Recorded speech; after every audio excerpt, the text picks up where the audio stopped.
3. Assalamualaikum warahmatullahi wabarakatuh. Salam sejahtera bagi kita semua.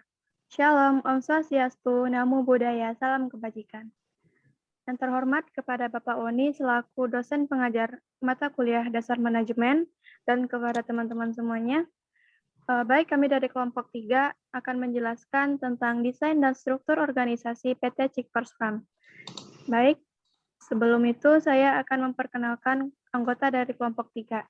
Yang pertama yaitu saya sendiri, Ilvi Rahmi, yang kedua Maura Putri, yang ketiga Mirna Fajriati, yang keempat Putri Luciani, yang kelima Wilman Aprilian, yang keenam Mahesa Arya. Baik, materi pertama yang akan dijelaskan oleh Mirna. Kepada Mirna dipersilahkan. Baik, terima kasih Elvi. Di sini saya akan menjelaskan struktur organisasi yang ada di PT Cikpres Farm. Struktur organisasi PT Cikpres Farm. Itu ada direktur, kemudian di bawahnya ada manajer pemasaran, manajer produksi, manajer keuangan, supervisor produksi, dan operator mesin. Nah, struktur organisasi PT Cikpres Farm ini termasuk dalam struktur fungsional karena terdapat di dalam organisasi kecil, di dalamnya terdapat kelompok-kelompok kerja staf ahli, spesialisasi dalam pelaksanaan tugas. Dalam perusahaan kami, struktur organisasinya terkelompokkan menjadi beberapa bagian berdasarkan fungsinya. Saya kembalikan lagi kepada Ilvi. Baik, terima kasih kepada Mirna. Selanjutnya akan dijelaskan oleh Wilman. Kepada Wilman dipersilahkan.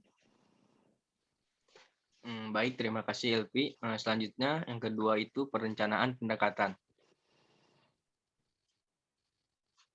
Termasuk ke dalam pendekatan klasik karena memiliki struktur hierarki, berfokus pada rasionalitas dan berusaha menjadikan organisasi dan para pekerja berfungsi seefisien mungkin. Lalu yang ketiga ada contoh pengaplikasian.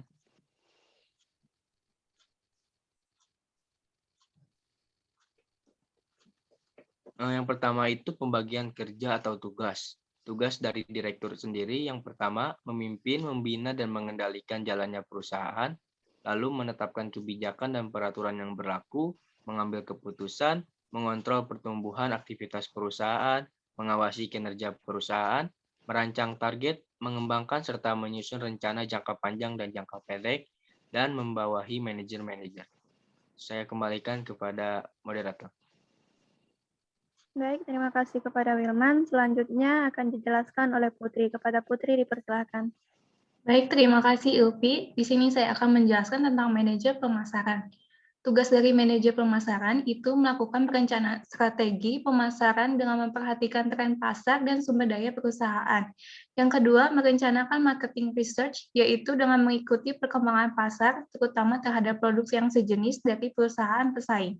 Yang ketiga, melakukan perencanaan analisis peluang pasar. Yang keempat, melakukan perencanaan tindakan antisipatif dalam menghadapi penurunan order. Yang kelima, menyusun perencanaan arah kebijakan pemasaran. Yang keenam, melakukan identifikasi dan meramalkan peluang pasar. Yang ketujuh, merencanakan pengembangan jaringan pemasaran.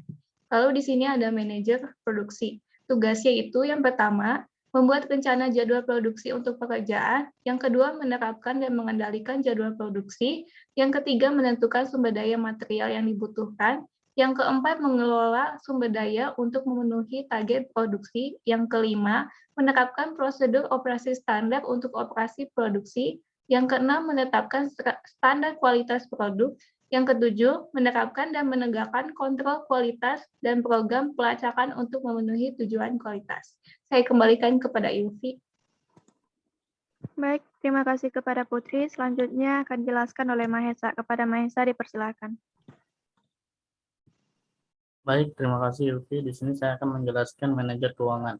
Yang pertama, menjalin kerjasama dengan pemimpin divisi lain untuk melakukan perencanaan dan prediksi atas sebagai aspek dalam perusahaan. Yang kedua, mengelola jalannya roda perekonomian perusahaan secara optimal dan maksimal. Yang ketiga, memiliki andil besar dalam keputusan penerimaan investasi dan pembiayaan modal lainnya.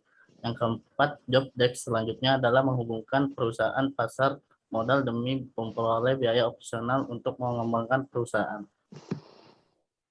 Selanjutnya saya akan menjelaskan supervisor produksi. Yang pertama, mengkoordinir job pekerjaan di lapangan. Yang kedua, menginformasikan kepada atasan setingkat tentang perkembangan di lapangan dari segi quality, safety, delivery, productivity, produksi. Yang ketiga, menginformasikan kepada atasan setingkat tentang kondisi dan situasi mesin produksi. Yang keempat, menjalin kerjasama dan komunikasi yang harmonis antar sesama section untuk meningkatkan performa hasil produk maupun mesin produksi. Yang kelima, menjalin intensif antar sesama divisi dari segi quality dan productivity. Selanjutnya saya akan menjelaskan operator mesin. Yang pertama, briefing dan menyiapkan material. Yang kedua, mengoperasikan mesin. Yang ketiga, melakukan setting program mesin produksi.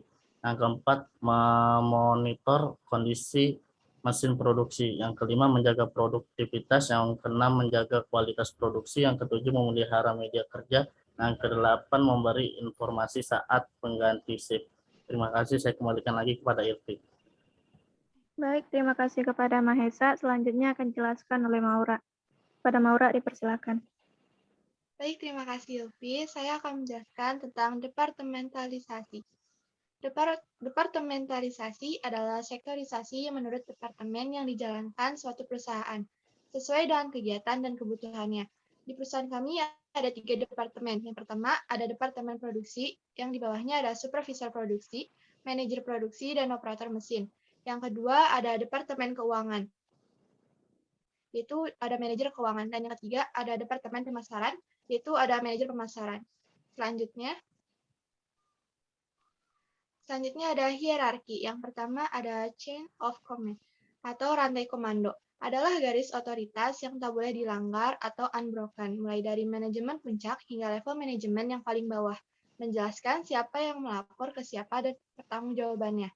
Nah, contohnya di sini ada direktur memberi perintah hanya kepada manajemen yang terdapat di bawahnya. Lalu manajemen menugaskan kembali kepada bawahannya. Begitu pula sebaliknya. Staf tidak bisa meminta permohonan bantuan langsung kepada direktur, melainkan harus melalui manajemen di atasnya terlebih dahulu. Yang kedua, ada asas rentang kendali atau span of control. Mensyaratkan berapa orang setepat-tepatnya harus berada di bawah kekuasaan pimpinan, sehingga mampu dilakukan pengawasan. Contohnya di sini ada operator mesin mengawasi para pekerja peternakan yang bekerja di PT Cikpres Farm. Baik, saya kembalikan kepada Ilvi. Baik, terima kasih kepada Maura. Selanjutnya akan dijelaskan oleh Mirna. Kepada Mirna, dipersilakan. Baik, terima kasih Ilvi. Saya akan menjelaskan koordinasi. Koordinasi terbagi dua, yaitu vertikal dan horizontal. Vertikal ini ditujukan untuk menghubungkan kegiatan di tingkat yang lebih tinggi dan tingkat manajemen yang lebih rendah untuk pencapaian tujuan organisasi. Kemudian ada horizontal, dimaksudkan untuk menyelaraskan kegiatan dalam level hierarkis yang sama atau dekat, tetapi milik departemen yang berbeda. Saya kembalikan lagi kepada Ilvi. Baik, terima kasih kepada Mirna. Selanjutnya yaitu kesimpulan. Berdasarkan pembahasan yang sudah kami jelaskan, kesimpulan yang didapat ialah PT Cikpres Farm menggunakan struktur organisasi fungsional karena terdapat dalam organisasi kecil yang di dalamnya ada staf ahli, spesialisasi, dan pelaksanaan tugas, serta perencanaan pendekatan perusahaan kami termasuk pendekatan klasik yang membuat hasil pekerjaan menjadi efektif dan efisien. Baik, cukup sekian presentasi dari kelompok kami. Kurang lebihnya mohon dimaafkan. Saya sudahi. Wabillahi taufiq wal hidayah. Assalamualaikum warahmatullahi wabarakatuh.